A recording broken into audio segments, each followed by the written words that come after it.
Okay. Ready, 1, 2, 3. Hello viewers, Assalamu alaikum. This is Vet Doctor Sagiruddin Ahmed. এই যে দেখেন পোকা, this is called maggot.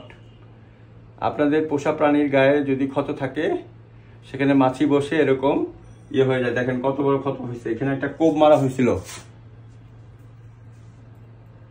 কোপ মারার পরে এখানে পোকা হয়ে গেছে। এখন আমরা ওকে সব পোকাগুলো একটা পোকা বের হয়ে এরকম হাজার হাজার লক্ষ লক্ষ পোকা আছে, এই পোকাগুলোকে আমরা বের করব ধীরে ধীরে।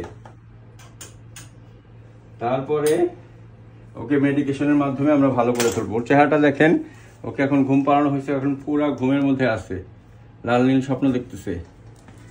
ওকে এই যে জায়গাটাতে আমরা করে পোকা সব বের করে পরে পরবর্তী সার্জিক্যাল ড্রেসিং করে ওষুধ দিয়ে তারপরে ধীরে ধীরে ওকে ভালো করব।